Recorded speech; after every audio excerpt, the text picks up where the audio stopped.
Hello everybody, my name is Christopher Wolf, and today I will be showing you how to use a DCC throttle and locomotives. Before we get to the locomotives, first we need to put one of my cars back on the tracks. To do this, you can either use a railing tool such as this, and this is what I will be using today, or you can just eyeball it. It's fairly easy either way. But to use a railing tool, first you need to put it on the tracks with the end where the cars will come off, riding the tracks. Now, when using the railing tool, make sure that all the wheels are pointed in the right direction, and then slowly push it down. You can let it coast down on its own, but I find that usually derails my cars. And remember, always put your tools away when done using them.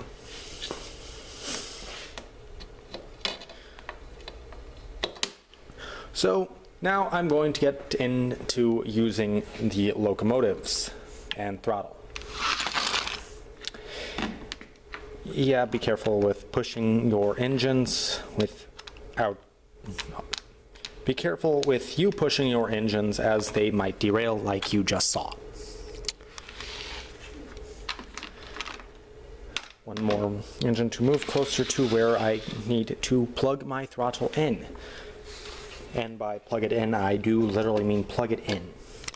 You take the end of the throttle cable and you plug it into your layout, like so.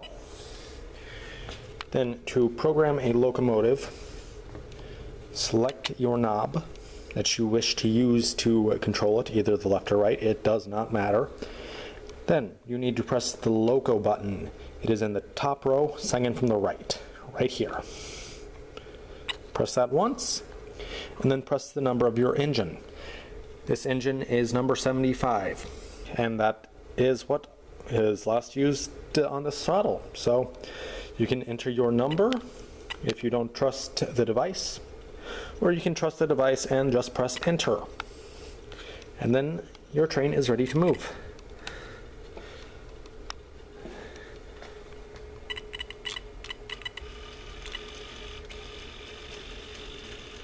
And yes, this train has power issues. To change the direction of your locomotive, you press this little button here. Or if you're using the left throttle, you use this button. So press it once, and watch for the little arrow underneath the train icon to change direction.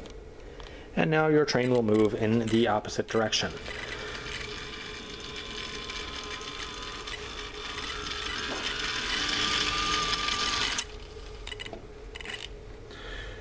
I'm going to change that back to the right direction now. So next, I'm going to show you how to make a consist. First, you need to add your other locomotive onto your throttle. It is the same procedure as with the first locomotive. Press loco, and then punch in the number of the train you want. Once again, I used this throttle and this engine together last, so just press enter. Now that they can both move on their own independently, whichever throttle you turn. But I want them to work on the same throttle at the same time. So now you press the MU button. It is in the top row, second from the left. You press that, and then you press the plus button, which is the button directly underneath of it. And now both of your locomotives will run on the right stick.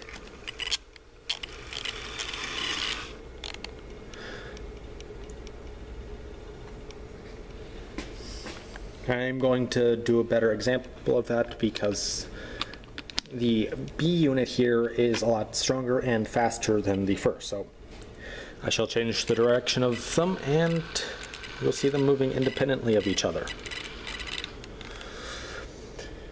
And for those emergency scenarios where you lose control of your train or you're about to crash, there is a convenient emergency stop button. And at the end of the day, when you are tired of running your trains, or it is or your parents are telling you to go to bed. You first need to unconsist the units.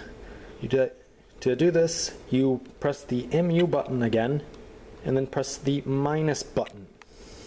And now both your locomotives will run separately from each other. Now to finish, you need to make sure you dispatch your locomotives. To do this, you select the Loco button again.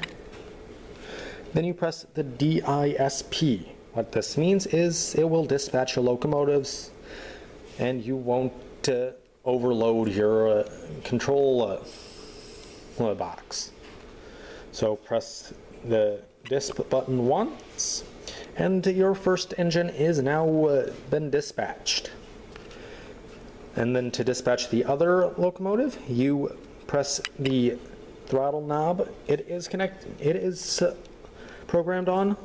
Press Loco again, and press dispatch once more. And there you go. That is how you use a DCC locomotive and throttle. For more information on the throttle I used today, you can visit the Digitrax website at www.digitrax.com.